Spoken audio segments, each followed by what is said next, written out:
हो सकता है आप महान आत्मा हो तो आप ये भी कह सकते हो कि नहीं मुझे तो रैंक ही लानी है, कोई बात नहीं, इस बार तो खराब हो रहा है, मैं बैठे बैठे अपनी बर्बादी जो है वो देखता रहूंगा 3 घंटे कैसे हो रही है और अगले साल दूंगा फिर उसको। कैलकुलेशन के हिसाब से जब हम देखते हैं तब तो हमारे सामने ये होता है कि सर सिर्फ हम बायोलॉजी और केमिस्ट्री पढ़ के भी सेलेक्ट हो सकते हैं, लेकिन ये गलती कभी नहीं करनी चाहिए। 30-40 मार्क्स आपने अचीव किया, आपका काम हुआ।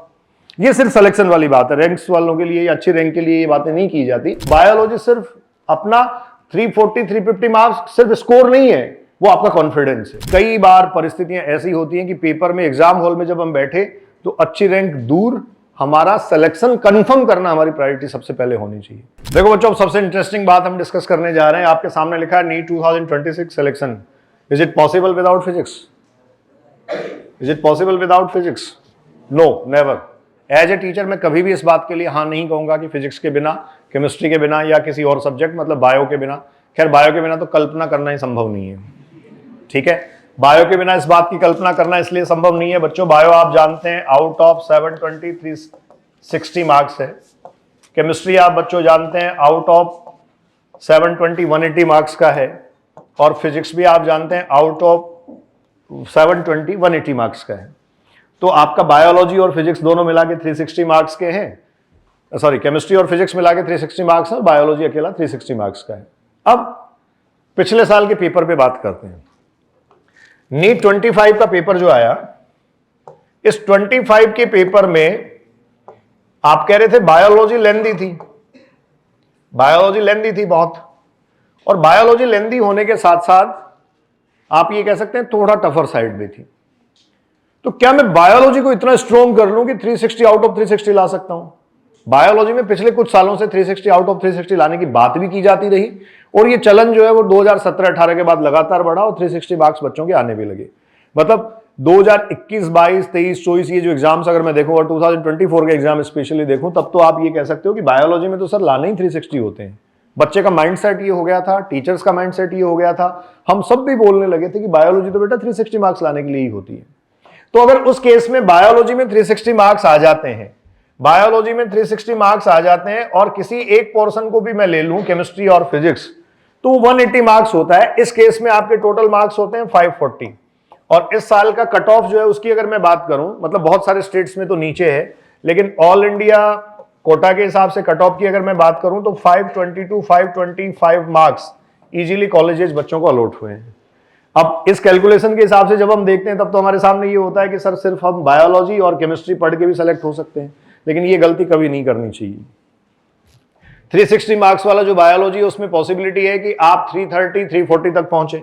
तो जो बेस्ट स्ट्रेटेजी हो सकती है सिलेक्शन के लिए, अगर मार्क्स वेटेज के हिसाब से मैं बात करूं तो क्या हो सकती है, हमारा एफर्ट ये होना चाहिए कि बायो में 342 350 तक हम स्कोर करें। ये आपकी एनर्जी कम लेगा, ये आपको कॉन्फिडेंस ज्यादा देगा। बायोलॉजी में अच्छे मार्क्स आना, 340 350 मार्क्स आना, ना सिर्फ आपका रैंक इंप्रूव करता है, ना सिर्फ आपका स्कोर इंप्रूव करता है, ड्यूरिंग एग्जाम और एग्जाम हॉल में आपका कॉन्फिडेंस भी बूस्ट करता है। क्योंकि मोस्ट ऑफ केसेज में स्टूडेंट शुरू कहां से करते हैं, बायोलॉजी से शुरू करते हैं। तो जब बायोलॉजी में 330 340 या 350 मार्क्स आने की पॉसिबिलिटी अगर हमारी है, तो आप मान के चलिए उस एग्जाम हॉल में आप इतना फोकस्ड और इतना कंसंट्रेटेड है कि आपको लग रहा है कि मेरा अच्छा होने वाला है। और वो अच्छा होने की जो उम्मीद है, वो जो वाइब्स है, वो जो एनर्जी है, वो जो आपके माइंड में ये बात आ रही है बार बार कि मैं सेलेक्ट होने जा रहा हूं, वो आपसे केमिस्ट्री फिजिक्स के भी कुछ क्वेश्चन सॉल्व करवा देगी, सही करवा देगी, जो आप शायद नहीं कर सकते थे। तो बायोलॉजी सिर्फ अपना 340 350 मार्क्स सिर्फ स्कोर नहीं है, वो आपका कॉन्फिडेंस है।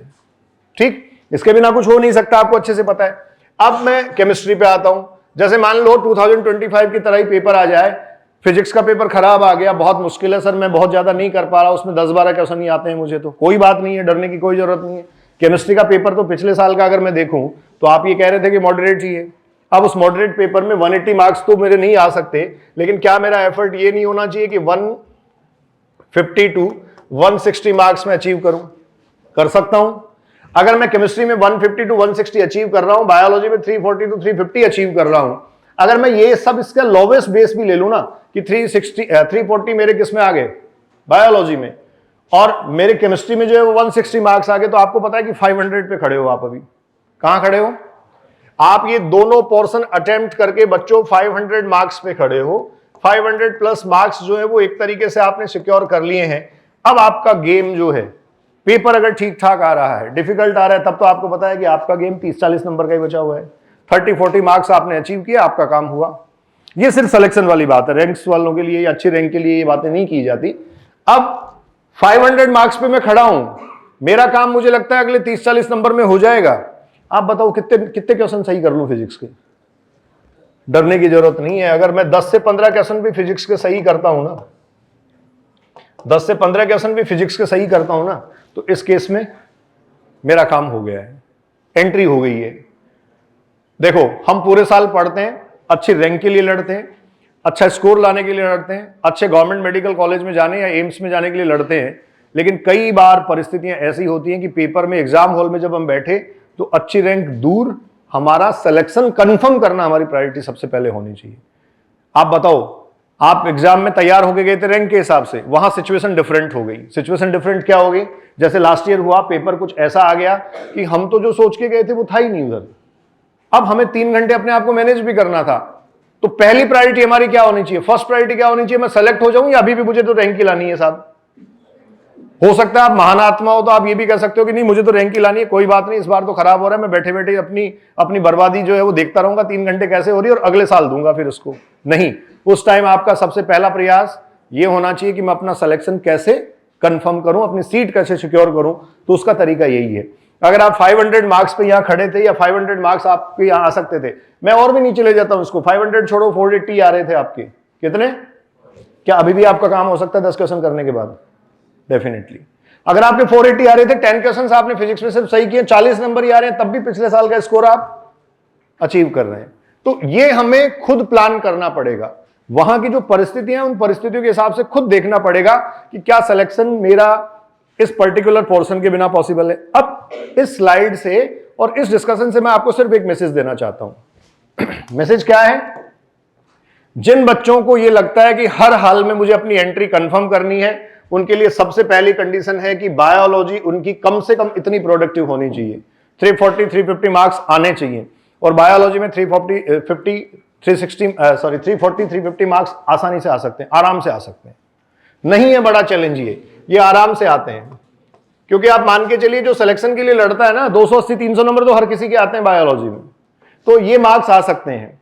उसके बाद आपका केमिस्ट्री का जो तीनों पोर्शन है, उन केमिस्ट्री के तीनों पोर्शन में जान लगाओ अपनी कि कम से कम आप 135-40 नंबर तक पहुंचो। अगर इन दोनों में इतना पहुंचने की कैपेबिलिटी आप में है ना, तो आराम से इसके भी 20-25 क्वेश्चंस आपको आते हैं। सब्जेक्ट हमेशा ही तीनों लेके चलने पड़ते हैं। कंक्लूजन इस डिस्कशन का यही है कि किसी भी सब्जेक्ट को हमें छोड़ना नहीं है। लेकिन हां, अगर फिजिक्स के 4 टॉपिक ऐसे हैं जो मुझे नहीं आते, पूरा साल हो गया मुझे उनके पीछे लगे, निचोड़ रखा उन्होंने, मुझे नहीं आ रहा है, मेरे से नहीं हो पा रहा है, कोई बात नहीं, 4 टॉपिक छोड़ दो, कोई दिक्कत नहीं है।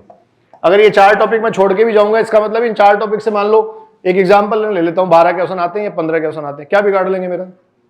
मुझे पता है नहीं आता, मुझे क्यों एनर्जी लगा रहा हूं? ये सिर्फ एंट्री का रास्ता है। ये मैं बार बार रिपीट करके ये कह रहा हूं, ये मैं सजेस्ट नहीं कर रहा आपको, ना ये रैंक का रास्ता है, ना ये एम्स में पहुंचने का रास्ता है, ये सिर्फ और सिर्फ एंट्री का रास्ता है। मुझे पता है कि फिजिक्स के 4 टॉपिक ऐसे हैं जिन पे मैंने अपनी जी जान लगा रखी, लेकिन नहीं आता, नहीं हो पा रहा मेरे से। तो फिर लास्ट टाइम में जाके अब उसके साथ नया एक्सपेरिमेंट करना बंद करो, जहां से आ रहा है उस पर 100% एनर्जी लगाओ। कोशिश ये करो कि फिजिक्स में टोटल टॉपिक मेरे पास 20 थे, 4 नहीं आ रहे हैं, लेकिन 16 टॉपिक्स जो है वो मेरे परफेक्ट हों। ये 16 टॉपिक्स जो है वो इतने परफेक्शन के साथ पढ़ के जाऊं कि मैं उसमें अच्छा कर पाऊं।